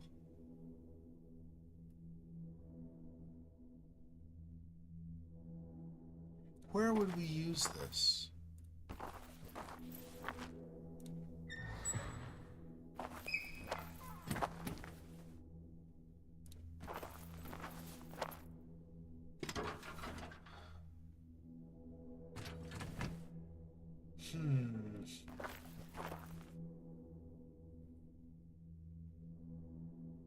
Okay, I don't believe we want to go that way now. Well, let's go back down to the sewer level. and see if there's a hole in the wall or something that I might have missed. The one door where that guy is dead doesn't seem to be our answer, because it's kind of off its hinges and blocking like a potential opening. So I don't think we can go through there at all. Is there a hole in the wall here I missed, maybe? To proceed?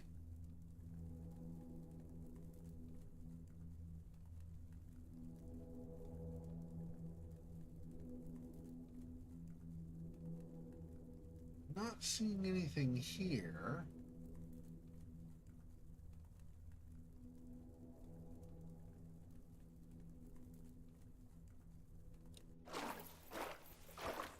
Probably not on the angle.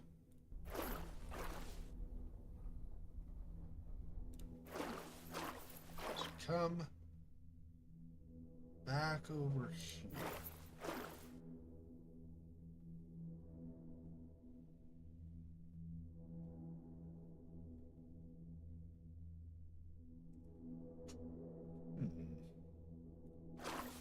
Interesting. So we cannot get through that.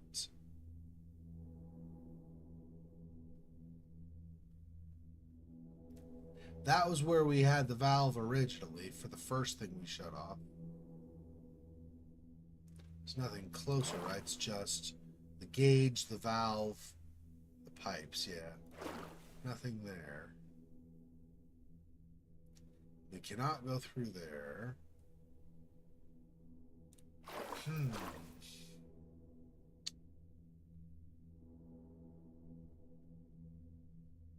Where else? Did I examine all the walls in here? I know some places I looked, obviously, but did I look at all of the things I could have to find somewhere where that little device or little key, whatever it is, might go?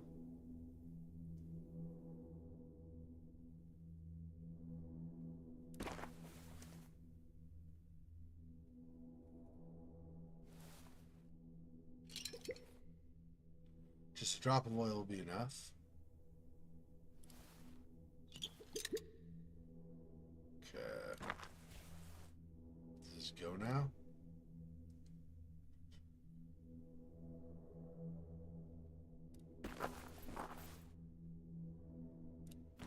Do it from this side.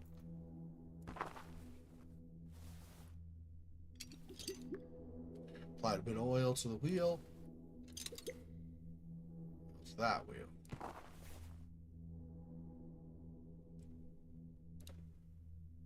Car was seen better days in the corner of the construction area. Okay. So if I go back here now, can I push this? There we go.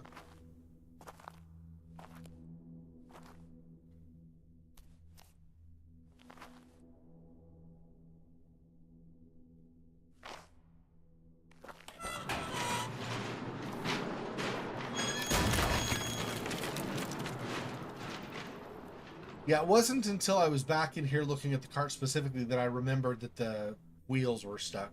Then I was like, oh, I've still got the oil, so obviously, why wouldn't you, right? Yeah, they definitely do not want me going down this way, so... I don't think there will be, in case there are alternate endings or something, like different endings you can get. We'll do this, so that I can reload if I need to and make a different choice. Cutscene or not? Yeah, cutscene. Oh, is this Lenny? Hi, Lenny. Are you possessed?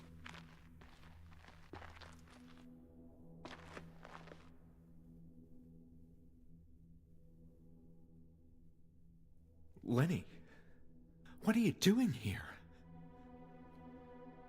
The time has come. But how? This is the place where it all happened. And now you must proceed. I don't understand. Where have you been all this time? I've always been here. with you. What are you saying? Lenny, please. You're my only friend. No one here can have friends. What? Lenny, don't make jokes like that. You're scaring me. Why are you doing this? Why am I? I need to understand. I want peace. Then go. The answer lies at the end of this tunnel. Lenny. I must go now.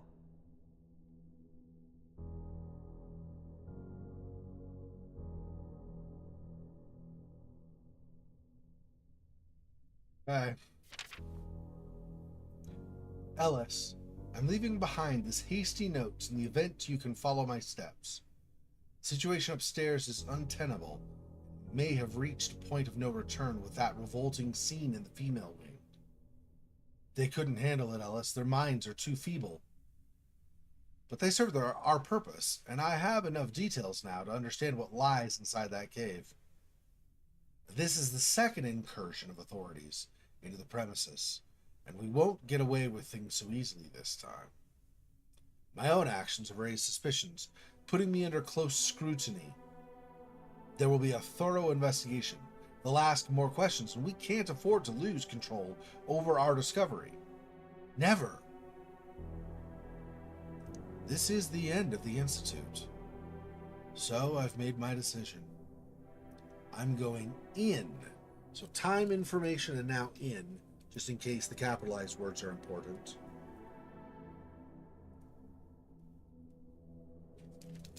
I was not looking previously for them, so it's possible I missed some earlier on.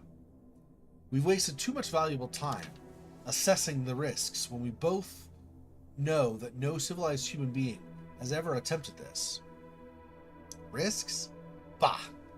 Between facing the authorities and concluding an encounter postponed by unfathomable aeons, the outcome of which is unknown, I choose to feast my eyes on the enrapturing radiance of Fallout. It's ours. We've earned it. Remember that. Should the worst case scenario present itself after this irrational adventure, I leave my last revelatory finding on these papers. The tumor? It's a mechanism.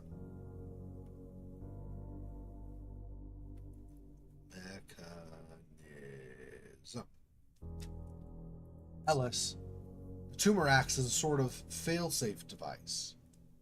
Fallout, in his endless wisdom, honed through vast passages of time that our pathetic minds couldn't grasp, understood the risks of taking control of an inferior organism.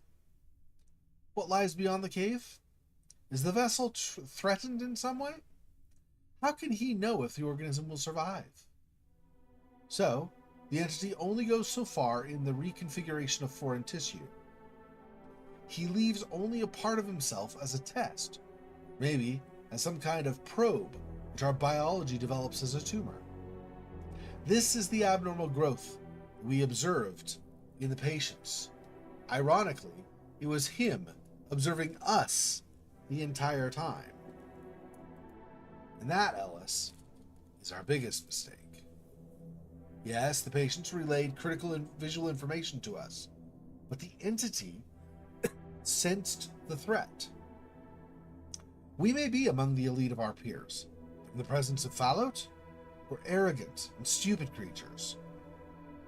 I still have to decrypt the significance of the visions, but I believe they represent beacons. This is the part I couldn't properly translate. They are somehow part of the failsafe system.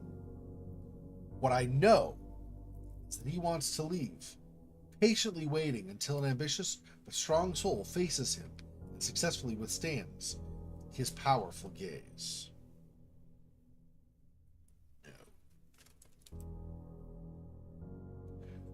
Whoever is chosen will not only participate in a cosmic symbiosis our earthly religions could only dream of, but gain an epical power transcending our human condition.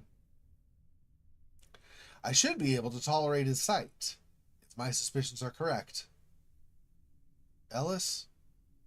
Not even our wildest theories could have prepared us for him. I may not be in control of myself after I enter that chamber. Take all necessary precautions to ensure that our discovery remains safe. No one can proceed beyond this point, but me.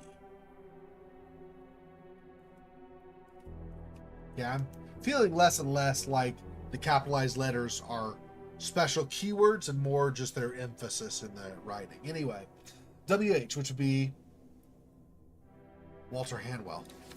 So that will be the guy who formed the Institute in the first place or helped get it funded. The head of the Institute. He apparently came down here to try to see the entity, see Fallout, join with Fallout, whatever exactly it was he was thinking needed to be done.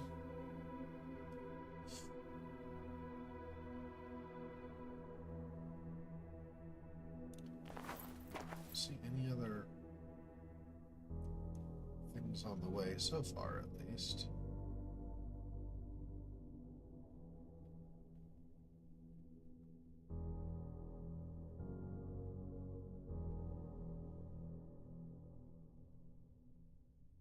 Interesting.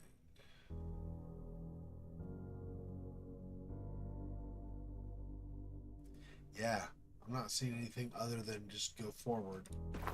Go forward, young man, or old man in my case, go forward.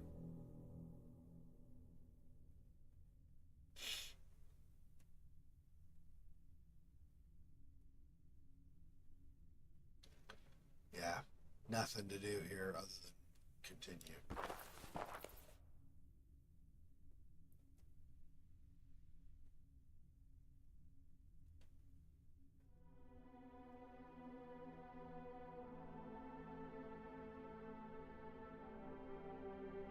I do wonder, though, like I said, for alternate or like multiple endings, I wonder if there's one where you can have the conversation with Lenny and then just turn around and leave the Institute entirely.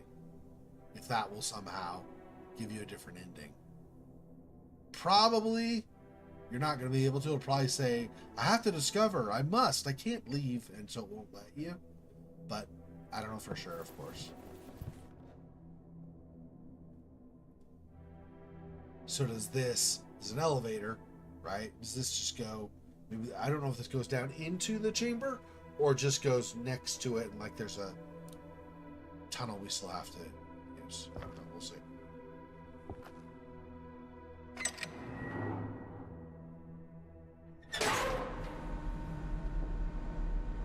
Bye. You'll never see me again.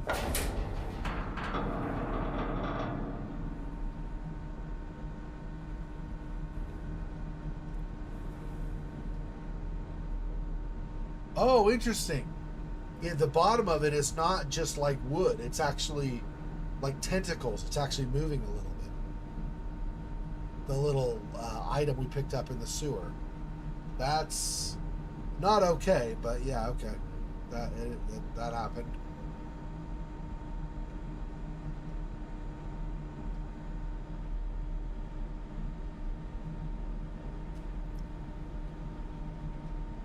This is all just a big cutscene for now.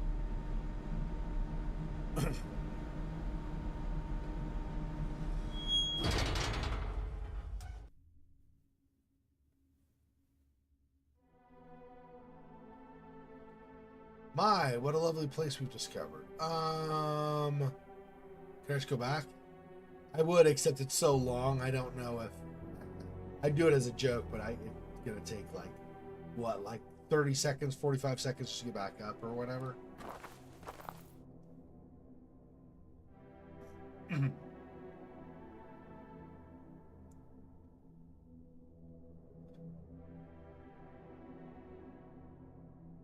See, if they would have just kept digging the initial tunnel along, not gone deeper, just kept digging straight forward and then connected to another building like they had originally planned, or at least claimed they planned. Who knows if they actually intended ever to do that. But if that were the original intent and they would have just kept going, they would have never discovered this fallout and stuff. But I do wonder, because of all the artifacts and things they had in that room with, like, the ancient tome on an easel, and over on the side you had the candelabra and stuff. I do wonder if they had discovered those things when digging the initial tunnel, and so said, no, wait, we can't just dig through. Now we got to start discovering what this is, what's going on here. And that led to where we are now. I don't know. If this were another game, I'd expect hands and things to be coming out of here and grabbing at us.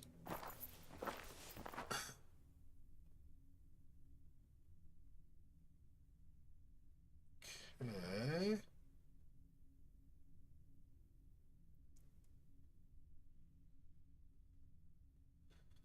Yep. Not seeing.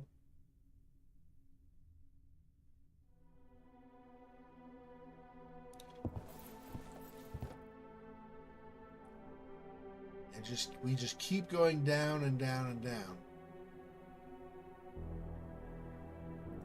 Has nobody seen or read The Lord of the Rings, where the dwarves dug too deeply? Nobody heeds this warning, huh? That's great.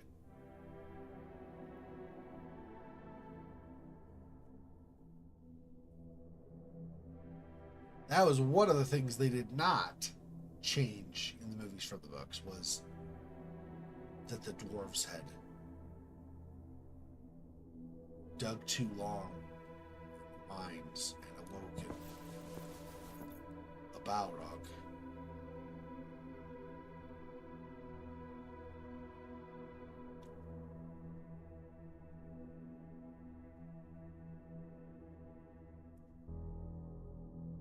Sheesh. Yeah, there's another one of these up in that arcane chamber, so apparently these are tied to this somehow. Not like we couldn't have guessed that as players, but as as the protagonist here, I don't know if we would have made that association automatically in that arcane room. I think the evidence would be more likely to just indicate that they were looking into things that they ought not to be.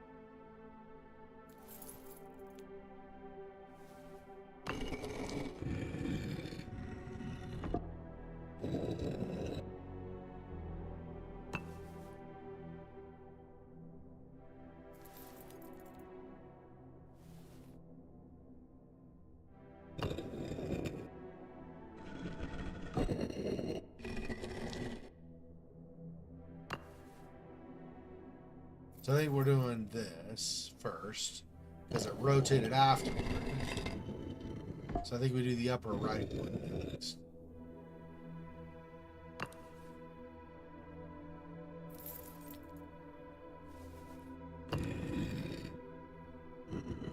Oh, maybe not.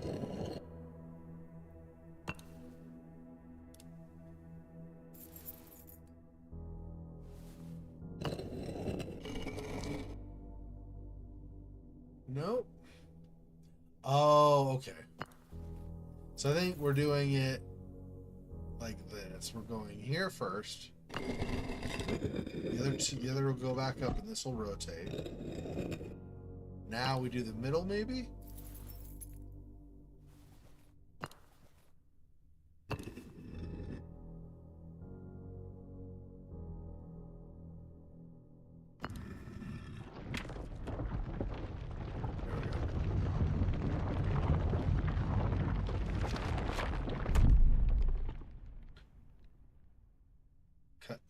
Cutscene. Here we go with the cutscene.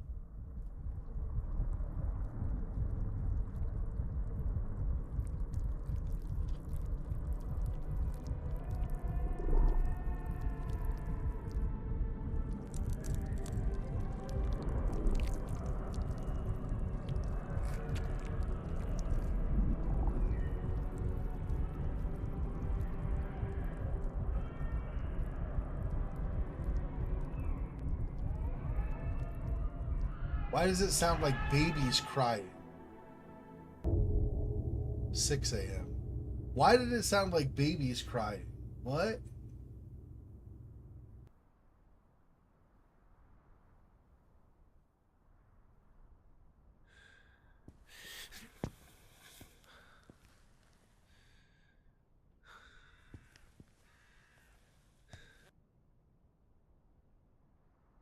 Wait, what? Okay. So we saw the entity, encountered it, and so fell unconscious like everybody else, basically. End up back here. I wonder if that means that Lenny, maybe we staggered out of the chamber, the door closed, and Lenny came and got us and dragged us away or something. Maybe not. Or maybe we're in some dream still, some kind of vision state or something where we are still under the influence of Fallout or something. Okay, I guess we'd have no choice but to go forward. What it looks like to me. Okay.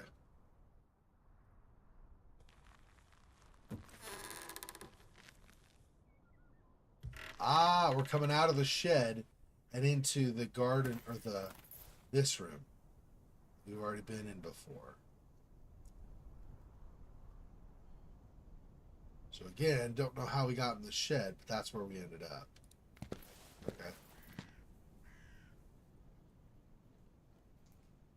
So we're not even going back through things. We're basically just leaving is what it looks like.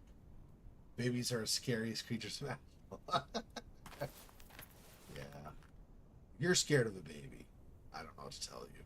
Now, if you're scared of some, like, a baby form that they've done, like, horror authors or whatever have done nightmarish things to make it super creepy, that's different. But a baby, even something like a conjoined twin baby or something. Did you find what you were looking for?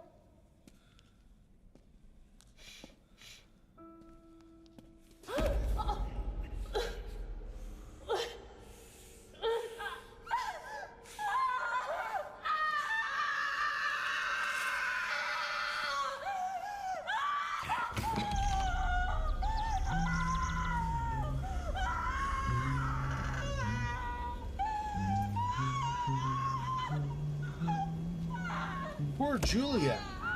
Dude.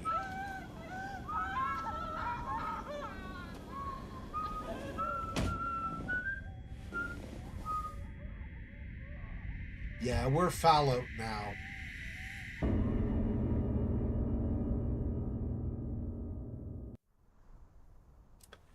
Yeah, we're Fallout now. Damn. The Visitor was her name.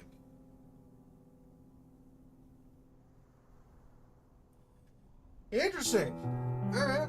Yeah, that does not surprise me the slightest. I called it earlier. I mean, once we got to that point, obviously we were toward the end of the game, obviously when I called it, but before we even went down to open the chamber and stuff, I was like, yeah, we're going to get down there, we're going to get possessed, and we're basically going to be the new vessel.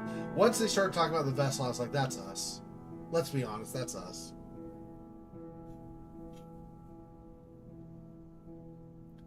That does suck for poor Julia, though. Julia was really nice, and we were like, hey, let me just push your eyes out.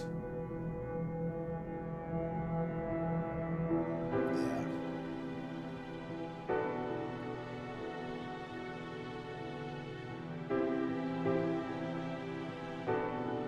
Yeah, I don't know, obviously, which ones they would be, but I'm pretty sure the names we saw on desks and things like that were like the highest tier for Kickstarter. They were probably like, if you give us, money for this tier, in addition to whatever else they were going to get, they also got their name shown in the game, probably. Yeah, I know, right? It's a messed up ending. I mean, to be fair, Scratches didn't really have a happy ending either, did it? Sure, it turned out to be Robin there after all those years and stuff.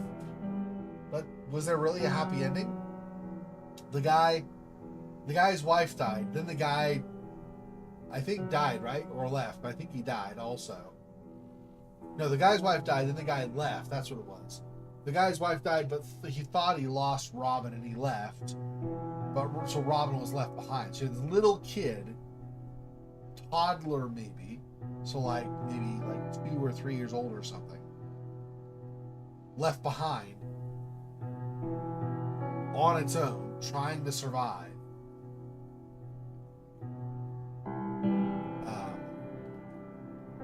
I don't know how it was survived at that age, because even though a toddler can put food in its mouth, it's not going to recognize what is maybe poison or not. Maybe there's enough food left behind, and it was like it knew where the kitchen was, and so it was like, I'll go get food from the kitchen, and then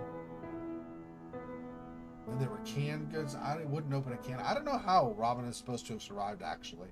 I really don't know how that would have worked out, but whatever, it's beside the point. But yeah, that wasn't really a happy ending though, right? A child basically getting abandoned. The father thought the child was dead, so didn't see the child, so left. And the mom had died. So that didn't have a happy ending either. This had a kind of a more sinister ending, obviously. Being possessed by Fallout and no longer able to, do anything other than just kind of sit there watching yourself be controlled as the entity did whatever it felt like. All right, now one final test. I don't think I'll be able to. I'm pretty sure I will not be allowed to, but just in case, let me load this. Let's see if we can just leave the institute.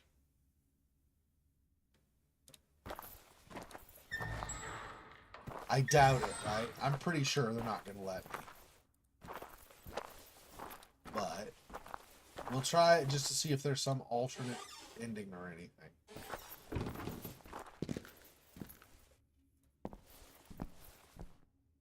Where are we? This way. This way.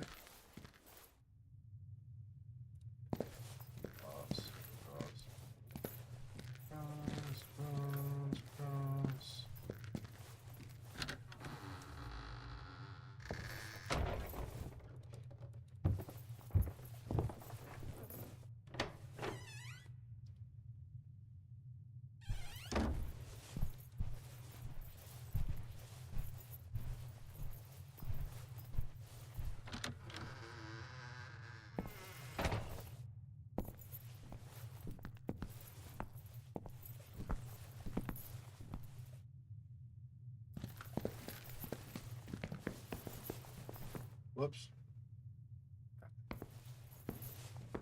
Didn't mean to run and sprint into her desk or something.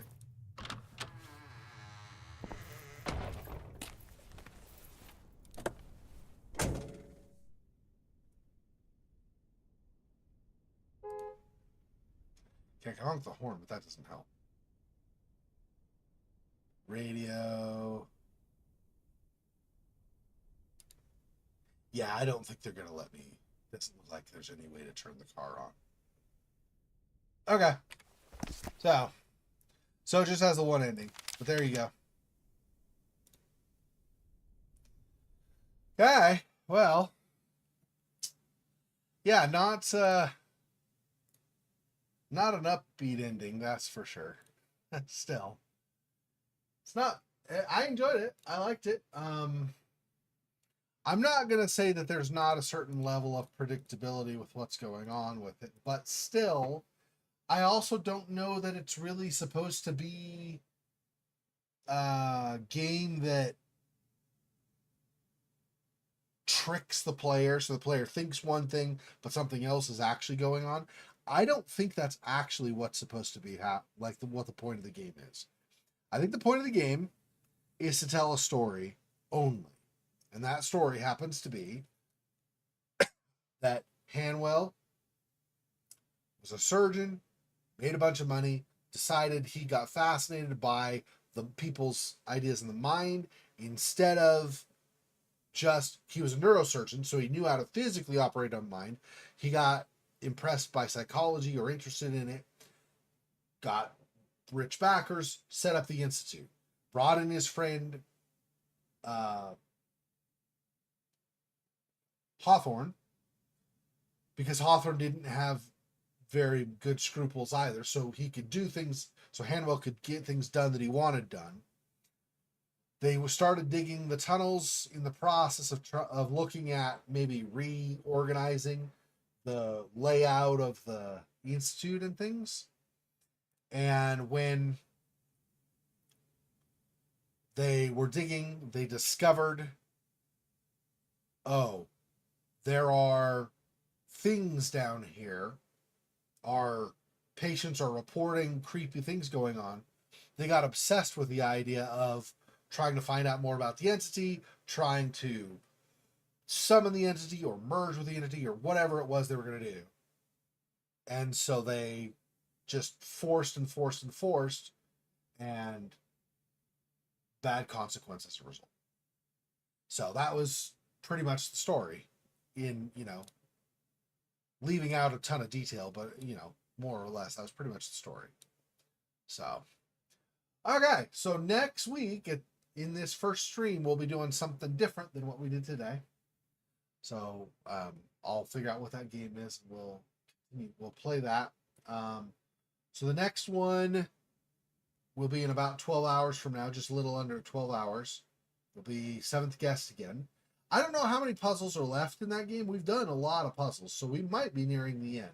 Depending, we might finish that one tomorrow too. I don't know. Depends on how many puzzles are left and how quickly I figure them out. So we'll see. And then we have Vampire the Masquerade Bloodlines 2 tomorrow night. So one day basically from now. And I really don't know how far that one is still from the end. There are some additional things we're doing, like my character's looking for those video cameras and stuff, so might be still some time before we finish that, but I don't think it'll be a lot longer. I would guess by the end of the month we will have finished that for sure. So anyway, so that's where we'll leave it for now. Thanks, Silwell, for jumping on. Everybody else who's watched separately at different platforms or whatever, appreciate the support. As always, thanks for watching. And I will talk to you guys either in 12 hours or in 22 hours or whenever the next time is you can join me. Thanks for watching. Talk to you next time. Till then, be safe. Peace. Poor spider. This freaking boy. Oh, that's so sad.